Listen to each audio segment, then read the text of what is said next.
The morning sun cast long shadows across the forward operating base as General Marcus Richardson made his routine inspection rounds. The dust of Afghanistan swirled around his polished boots, and the familiar sounds of military life echoed in the background, the distant rumble of generators, the sharp commands of drill sergeants, and the metallic clink of equipment being cleaned and maintained. Richardson had seen it all in his 30-year career. From the jungles of Vietnam as a young lieutenant to the deserts of Iraq and, now, the mountains of Afghanistan, he had witnessed courage in its purest form and cowardice in its most shameful display. At 58, his weathered face told stories of decisions that had cost lives and saved them in equal measure. Today felt like any other inspection day until he approached the sniper section of the base. Staff Sergeant Elena Rodriguez sat cross-legged on a worn military blanket, her Barrett M82A 1.50 caliber rifle laid out in precise pieces before her. Her movements were methodical, almost meditative, as she cleaned each component with the care of a surgeon handling delicate instruments. The massive rifle, capable of striking targets at distances exceeding 2,000 meters, seemed almost too large for her small frame, yet there was something in her posture that suggested complete mastery over the weapon. Elena had been at the base for 8 months, part of an elite sniper team that had earned a reputation for surgical precision in the most dangerous operations. At 26, she had already completed 3 tours of duty, each one adding another layer of experience to her already impressive skill set. Her fellow soldiers respected her not just for her marksmanship, but for her calm demeanor under pressure and her unwavering commitment to bringing everyone home alive. As Richardson approached, he noted the unusual silence that seemed to surround her workspace. Other soldiers gave her a wide berth, not out of fear or disrespect, but out of recognition that she was in her element, preparing for missions that required absolute focus. The general had planned to make his usual perfunctory comments about equipment maintenance and move on, but something made him pause. The rifle itself was a work of art in Elena's hands. The Barrett M82A1, weighing nearly 30 pounds when fully assembled, was designed to disable vehicles and equipment at extreme ranges. In the right hands, it could change the course of an entire operation. Elena's hands, small but steady, moved with practiced efficiency as she inspected the bolt assembly, her dark eyes scanning every surface for signs of wear or fouling that could affect performance. Richardson had been about to continue his walk when something caught his peripheral vision. There, pinned to Elena's combat uniform just below her nametape, was a small insignia that made his blood run cold. It was a unit pin he hadn't seen in over 20 years, a pin that belonged to a classified special operations unit that officially didn't exist. The pin depicted a stylized mountain peak with crosshairs centered over it, surrounded by a thin circle of stars. To most people, it would look like just another military decoration, but Richardson knew better. The 47th Special Reconnaissance Battalion had been dissolved in 2003 after a mission in the mountains of northern Afghanistan went catastrophically wrong.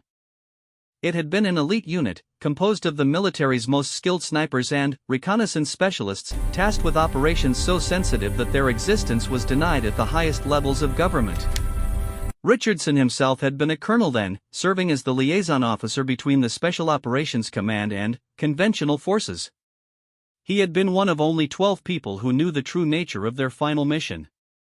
Operation Ghostwatch had been designed to eliminate a high-value target who had been orchestrating attacks on coalition forces from a seemingly impregnable mountain fortress. The mission required a level of precision and stealth that only the 47th could provide. 3 teams of snipers were inserted into the mountains under cover of darkness, each tasked with specific objectives that would culminate in the simultaneous elimination of multiple targets. Richardson remembered the briefing as if it were yesterday. The target was Ahmad Zahir, a former Soviet-trained engineer who had turned his expertise toward creating innovative explosive devices that were causing devastating casualties among coalition forces. Zahir had surrounded himself with a network of loyalists and had established his operation in a complex of caves and fortified positions that traditional airstrikes couldn't effectively neutralize without significant civilian casualties in the nearby village. The plan was elegant in its simplicity. 3 sniper teams would establish overwatch positions at different points around the mountain complex. At a predetermined time, they would simultaneously engage their assigned targets, creating enough chaos and confusion to allow a 4th team to infiltrate and secure critical intelligence about Zahir's network. The operation had been planned for months, with detailed reconnaissance and careful coordination with intelligence assets on the ground. Team Alpha, led by a master sergeant named David Kim, was assigned to the eastern approach. Team Bravo, under the command of a staff sergeant named Marcus Torres, would take the southern route. Team Charlie, the smallest of the three, consisted of just 2 snipers who would position themselves on the western ridge, providing overwatch for the infiltration team. The members of Team Charlie were among the most skilled marksmen in the entire unit, capable of making shots that defied belief at ranges that pushed the limits of their equipment. Richardson closed his eyes for a moment, trying to push away the memories that the sight of the unit pin had triggered. He could still hear the radio traffic from that night, the calm professional voices of the snipers as they reported their positions and confirmed their targets. Everything had gone according to plan for the first 6 hours of the operation. The teams had reached their positions without detection, established their hides, and begun the patient work of surveillance and target identification. But then, something had gone wrong. At 0347 hours, Team Charlie had reported movement in their sector that wasn't supposed to be there. A patrol of enemy fighters, larger than intelligence had predicted, was moving along a route that would bring them dangerously close to the infiltration team's planned approach. The mission commander had been faced with a terrible choice: abort the operation and lose months of preparation, or modify the plan on the fly to deal with the unexpected threat. The decision had been made to continue with the mission, but with Team Charlie taking on an additional objective. They would need to eliminate the patrol before it could compromise the infiltration team, all while maintaining their primary mission of providing overwatch for the target compound. It was a task that pushed the limits of what even the most skilled snipers could accomplish, but the stakes were too high to back down. Elena looked up from her rifle maintenance as she noticed the general standing motionless nearby. She had been aware of his approach, but his sudden stillness was unusual. Most officers made their inspections quickly and moved on, eager to complete their rounds and return to air-conditioned offices. But Richardson stood as if frozen, his eyes fixed on something about her uniform. She followed his gaze and realized he was staring at the unit pin on her chest. Most people didn't recognize it, and those who did usually asked polite questions about her previous assignments. But the expression on Richardson's face wasn't one of casual curiosity. It was the look of someone who had seen a ghost, someone confronted with a piece of his past that he thought had been buried forever. "Sir, is everything all right?" Elena asked, her voice carrying the slight accent that betrayed her New Mexican origins. She had been born in Las Cruces, the daughter of a mechanic and a high school teacher, and had enlisted in the army at 18 with dreams of serving her country and earning money for college. Those dreams seemed like a lifetime ago now, replaced by the harsh realities of combat and the weight of responsibility she had never imagined bearing. Richardson didn't answer immediately. He was lost in the memories that the pin had unleashed, remembering faces of soldiers who had died because of decisions he had helped make. Team Charlie had succeeded in their impossible mission, eliminating the patrol and maintaining overwatch for the infiltration team. But the cost had been higher than anyone could have anticipated. The patrol they had engaged had been larger and better equipped than initial reports suggested. What intelligence had described as a routine security sweep turned out to be a major operation designed to sweep the mountains for exactly the kind of infiltration that was taking place. Team Charlie had found themselves outnumbered and outgunned, but their position on the ridge made retreat impossible without exposing themselves to enemy fire. The 2 members of Team Charlie had made a decision that night that epitomized the best traditions of military service. Knowing that their own survival was unlikely, they had chosen to maintain their position and continue their mission, calling in precise coordinates for artillery support even as enemy fighters closed in on their position. Their final radio transmission had been calm and professional, reporting successful elimination of their primary targets and requesting immediate extraction for the infiltration team. The artillery barrage that followed had been devastating in its effectiveness. The mountainside where Team Charlie had made their stand was reduced to rubble, along with most of the enemy patrol that had been pursuing them. But when the rescue teams reached the position 3 days later, they found only equipment and the small personal effects that soldiers carry with them into battle. The bodies were never recovered, lost somewhere in the tons of rock and debris that had cascaded down the mountainside. Richardson had been the officer tasked with writing the letters to their families, explaining that their loved ones had died in a training accident during routine exercises. The classified nature of their mission meant that the true heroism of their sacrifice could never be publicly acknowledged. They had been awarded medals that their families could never display, cited for valor in actions that officially never occurred. The weight of those secrets had followed Richardson throughout his career. He had risen through the ranks, earning stars and recognition for his leadership and tactical acumen, but he had never forgotten the price paid by soldiers like the members of Team Charlie. Every promotion, every commendation, carried with it the memory of young people who had given everything in service to missions that the public would never know about. "That pin," Richardson finally said, his voice barely above a whisper. "Where did you get that pin?" Elena's hand moved instinctively to the insignia, her fingers tracing the familiar outline of the mountain and crosshairs.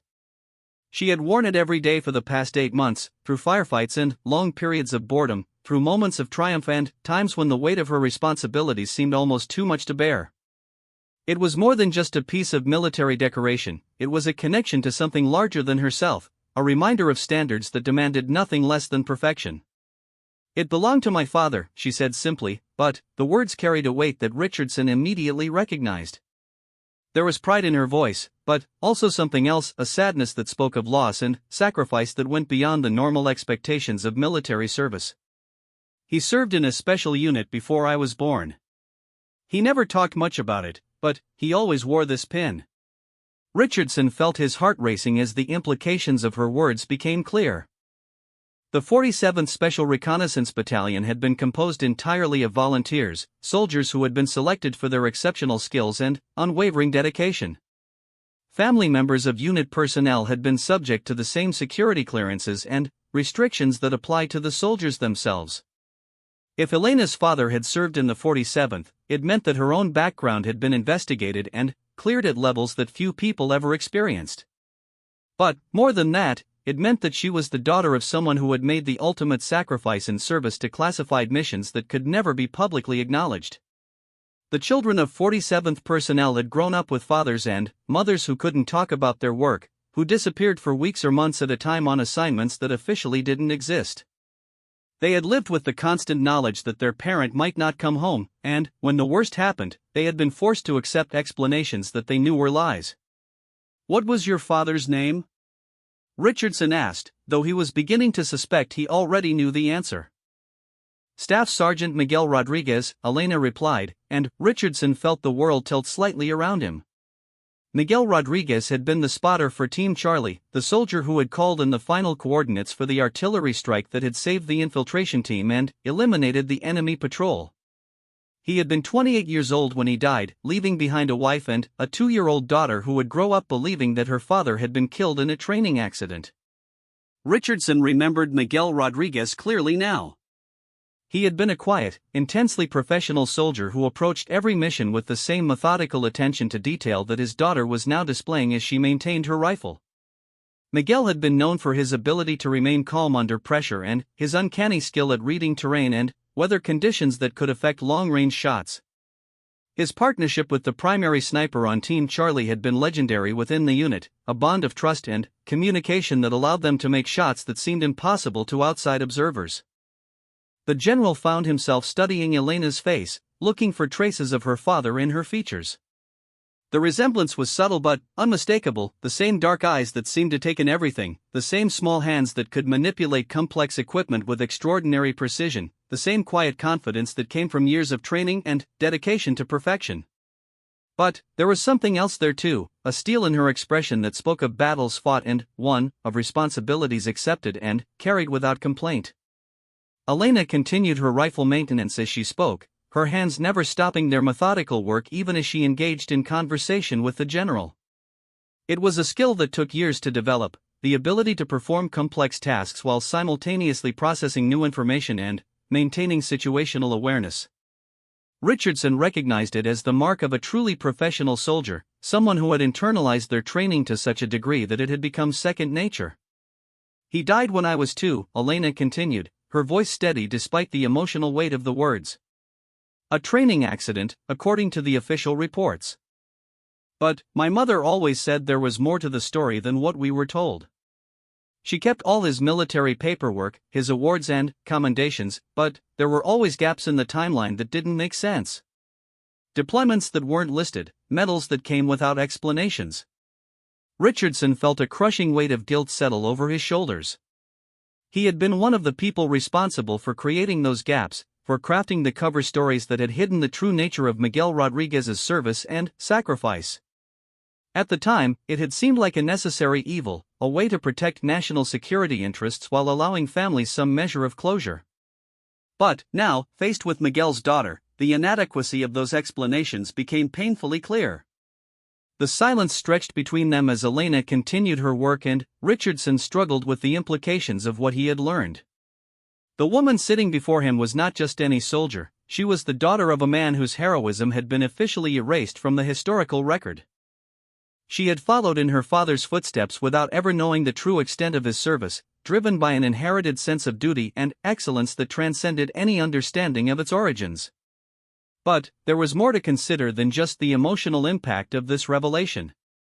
Elena's presence in Afghanistan, serving as a sniper with the same equipment and facing many of the same challenges that her father had encountered, created a symmetry that was both beautiful and terrifying. She was, in many ways, completing a circle that had begun with her father's sacrifice, carrying on a tradition of service that had been passed down through blood and example rather than through official recognition or public acknowledgement. Richardson realized that he was faced with a decision that would have implications far beyond this moment. The classified nature of Miguel Rodriguez's service meant that Elena could never be told the truth about her father's death, at least not through official channels. But the general also understood that she deserved something more than the sanitized half-truths that had shaped her understanding of her father's legacy. She had earned the right to know, through her own service and sacrifice, that she was carrying on a tradition of excellence that had cost her family more than most people could imagine. As the general watched Elena work, he began to understand that this encounter was about more than just chance or coincidence. It was about the continuity of service, the way that military values and traditions passed from one generation to the next, often in ways that defied official documentation or public recognition. Elena Rodriguez was serving with distinction not because she knew about her father's classified heroism, but because she had inherited his character and sense of duty in ways that no security classification could suppress or control. The Barrett rifle was nearly reassembled now, Elena's skilled hands putting the complex weapon back together with the same precision that she had used to dismantle it. Richardson watched as she performed the final function checks, testing the action and verifying that each component was properly seated and ready for operation. It was a ritual that she had performed hundreds of times, but she approached it with the same attention to detail that her father had brought to his own preparations for missions that had pushed the boundaries of what was possible. Richardson knew that he needed to make a decision about what, if anything, to tell Elena about her father's true service. But he also understood that the moment was about more than just information sharing or emotional revelation. It was about recognition, acknowledging the price that had been paid by soldiers like Miguel Rodriguez and honoring the sacrifice that had made possible the freedoms that others took for granted. The general found himself thinking about the nature of heroism and how it was defined in a world where the most significant acts of courage often took place in shadows, witnessed only by a few and officially denied by all. Miguel Rodriguez had died saving lives and completing a mission that had strategic importance far beyond its immediate tactical objectives. His daughter was now serving with the same courage and dedication, facing dangers that would have been familiar to her father, carrying on a tradition that she could only partially understand. As Elena finished her rifle maintenance and began to pack away her cleaning supplies, Richardson made his decision. He couldn't tell her everything, security classifications and the passage of time made that impossible. But he could find a way to let her know that her father's service had been recognized by those who mattered, that his sacrifice had meaning beyond the official explanations that had been provided to his family. Staff Sergeant Rodriguez, General Richardson said, his voice carrying a formality that hadn't been there moments before. Elena looked up from her equipment, sensing the change in his tone. There was something in his expression now, a weight, a gravity that suggested this conversation had moved beyond routine inspection protocol. "Yes, sir," she responded, setting down the cleaning rod she had been using and giving him her full attention. 26 years of life had taught her to read people quickly, and something about the general's demeanor suggested that whatever was coming next would be significant. Richardson found himself studying her face again, looking for traces of Miguel Rodriguez in her features. The resemblance was there in subtle ways, the set of her jaw when she concentrated, the way her eyes seemed to take in everything while revealing nothing of her own thoughts. But Elena was her own person too, shaped by experiences and challenges that were uniquely hers. "Your father served with distinction," Richardson said carefully, choosing his words with the precision of someone who understood the weight they carried. "I want you to know that his service was recognized by people who understood its value, even if that recognition couldn't be made public." Elena's hand stilled completely now, her dark eyes searching the general's face for clues about what he meant. She had grown up with questions about her father's military service, inconsistencies in the official record that her mother had pointed out but never explained. There had always been a sense that the training accident story was incomplete, that there were aspects of Miguel Rodriguez's service that remained hidden from his family. "Sir, did you know my father?" she asked, and Richardson could hear the carefully controlled emotion in her voice. This was dangerous territory. Personal feelings had no place in military operations, but they were both human beings first, and the weight of shared loss created bonds that transcended rank and protocol. "I knew of him," Richardson replied, which was both true and carefully vague. He had known Miguel Rodriguez's name, his service record, his final mission report. He had been one of the people who had made the decision to classify the circumstances of his death, to protect operational security at the cost of denying his family the full truth about his sacrifice. He was part of a unit that did important work under very difficult circumstances. The general paused, considering how much he could say without violating security protocols that were still in effect more than 20 years later. The operations of the 47th Special Reconnaissance Battalion remained classified, their missions too sensitive for public disclosure even after all this time. But there were ways to acknowledge service and sacrifice without compromising national security, ways to honor the memory of soldiers like Miguel Rodriguez without revealing the specific details of their final actions. "The unit pin you're wearing," Richardson continued, "represents service at the highest levels of military professionalism. The soldiers who earned the right to wear that pin were among the most skilled and dedicated in the entire armed forces. Your father was part of something that mattered, something that saved lives and protected American interests in ways that the public will never fully understand." Elena felt a complex mix of emotions wash over her. Relief, because her instincts about her father's service had been correct. Frustration, because she was still being given only partial answers to questions that had shaped her entire understanding of her family's history. Pride, because the general's words confirmed that her father had been something special, had served with honor in ways that went beyond the ordinary expectations of military duty.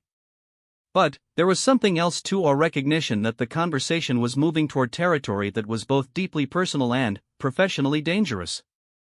Elena had been in the military long enough to understand the weight of classified information, the way that secrets could shape and distort relationships in ways that were both necessary and painful. She sensed that General Richardson knew more than he was saying, possibly much more, but she also understood that there might be good reasons why that information couldn't be shared. "General," she said finally, "I've always felt like there was more to the story than what we were told. My mother kept his things, medals and commendations that didn't seem to match up with the official timeline of his service. There were gaps, periods where his unit assignment wasn't clear, deployments that seemed to have no official record." Richardson nodded, recognizing in her words the careful observations of someone who had grown up in a military family and understood how the system worked. Military families developed an intuitive understanding of bureaucracy and paperwork, learning to read between the lines of official communications and spot inconsistencies that might escape civilian notice. Elena had clearly inherited that skill from her father and refined it through her own years of service.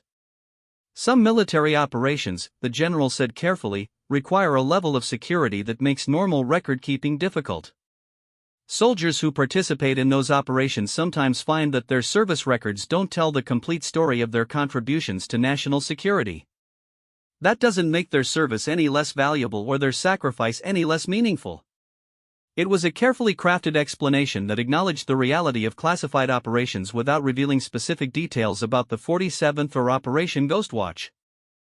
Richardson had given similar explanations to family members before, trying to provide some measure of comfort and closure without compromising operational security.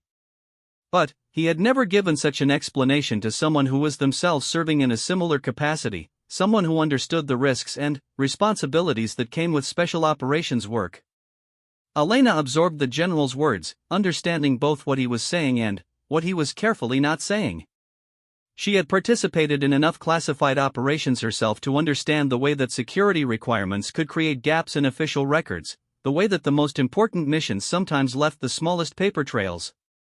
Her father's service had clearly involved work that couldn't be publicly acknowledged, missions that required skills and dedication beyond the normal call of duty. The pin, she said, touching the insignia on her uniform, he never explained it to me.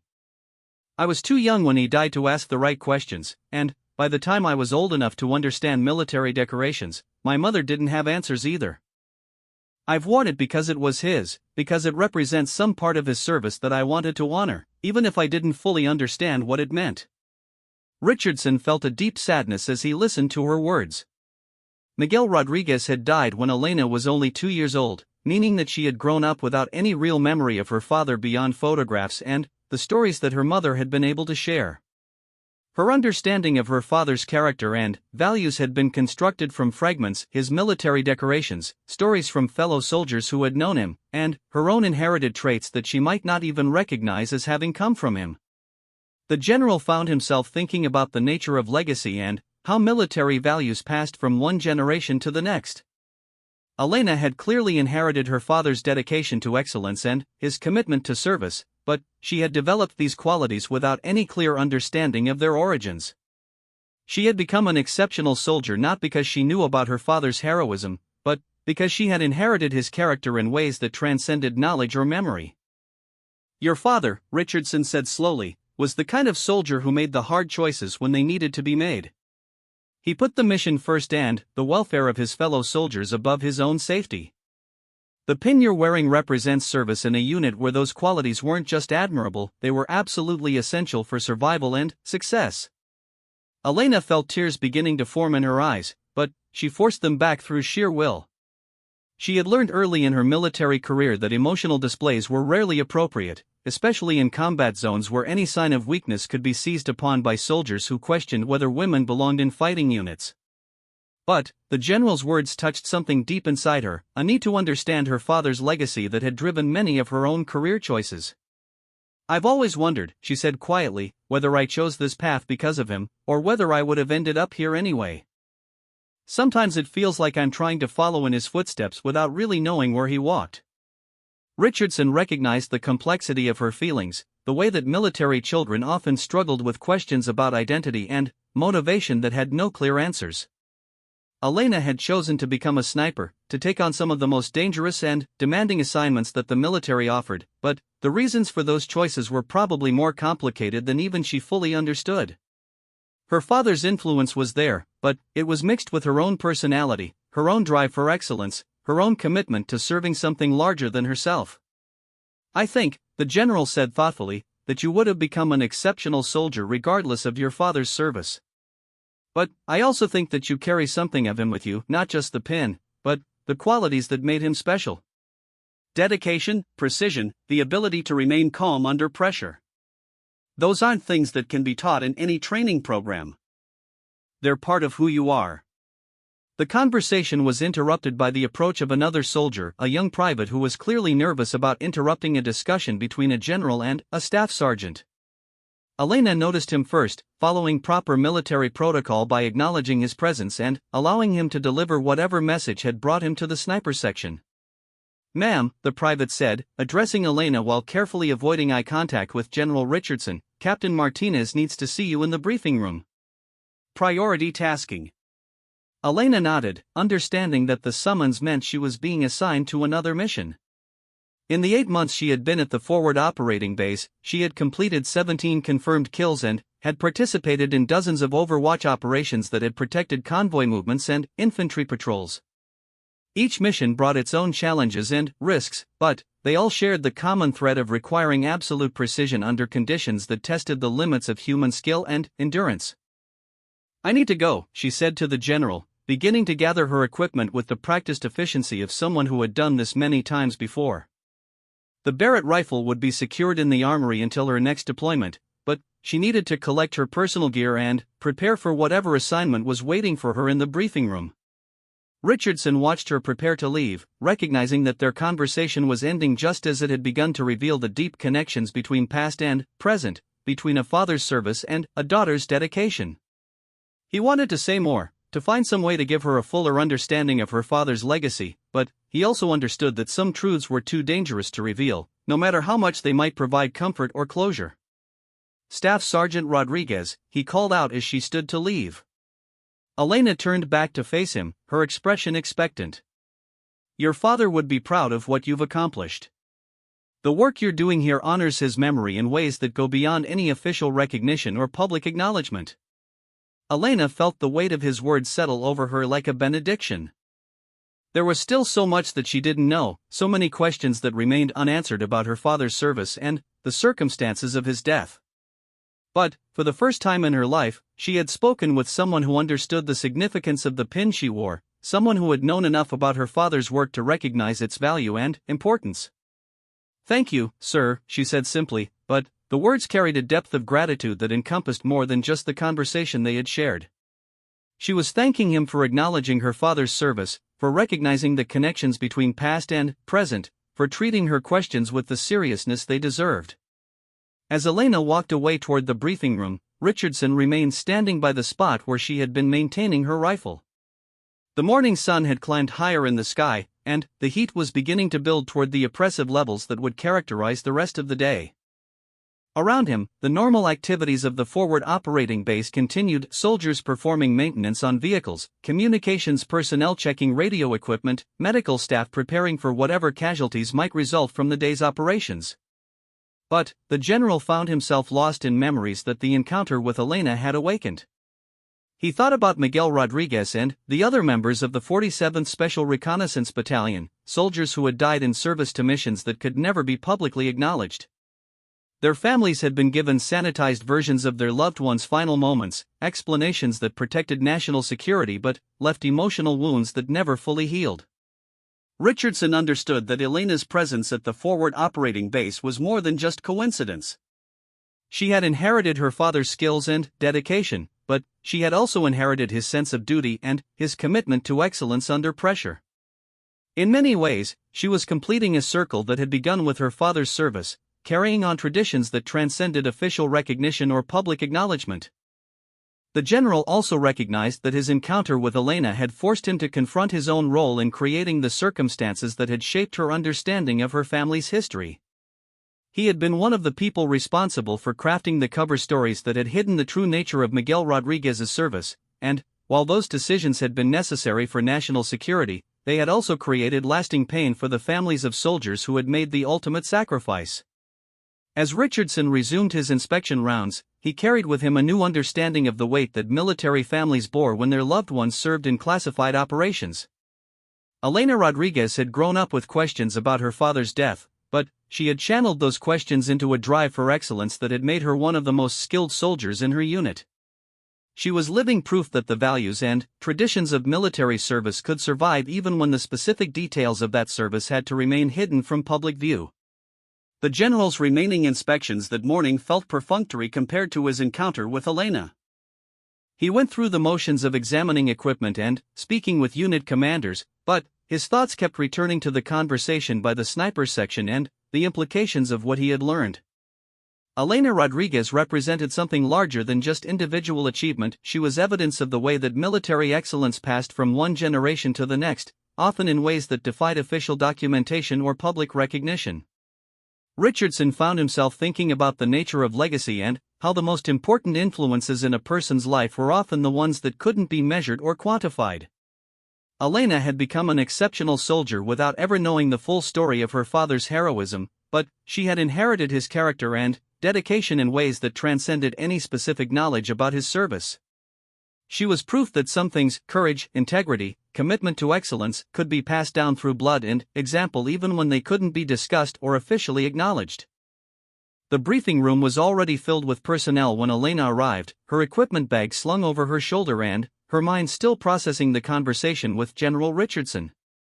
Captain Martinez stood at the front of the room next to a large tactical map that showed the mountainous terrain surrounding their forward operating base. The familiar topographical lines and elevation markers told a story of challenging terrain that had been the setting for countless operations over the past several months. Elena took her seat among the other soldiers who had been called for the briefing, recognizing most of them as members of her own sniper team and supporting elements. Staff Sergeant Thompson sat to her left, a veteran spotter who had worked with Elena on 7 previous missions. Across the room, she could see Sergeant First Class Williams, a communications specialist who had proved invaluable in maintaining contact during long-range operations that took them far from the base. Captain Martinez was 34 years old, a professional soldier who had earned his command through a combination of tactical expertise and genuine concern for the welfare of his troops. He had been Elena's commanding officer for 6 months, and in that time he had learned to trust her judgment and rely on her skills in situations where precision and reliability were matters of life and death. The captain had seen enough combat to understand the unique pressures that snipers faced, the way that their missions often required them to make split-second decisions that could have far-reaching consequences. "Listen up," Martinez began, his voice carrying the authority of someone who had led soldiers through difficult operations. "We've received intelligence about a high-value target who's been operating in our area of responsibility. The target has been linked to several attacks on convoy routes, and intelligence suggests he's planning something bigger for the coming weeks." Elena felt her pulse quicken slightly, the familiar combination of adrenaline and focused attention that came with mission briefings. After 8 months in Afghanistan, she had developed an intuitive understanding of when assignments would be routine and when they would push her skills to their limits. Something in Captain Martinez's tone suggested that this mission fell into the latter category. The captain activated a laser pointer and directed attention to a specific area on the tactical map. "The target is believed to be operating from this valley complex, approximately 18 kilometers northeast of our position. The terrain is challenging, multiple ridgelines, limited access routes, and civilian populations in several of the villages that could complicate engagement protocols." Elena studied the map carefully, her experienced eye automatically calculating fields of fire, potential hide sites, and the logistical challenges of getting into position without being detected. The valley system that Martinez was indicating was known to be hostile territory, with enemy forces that had been active in the area for months. Any operation there would require careful planning and flawless execution to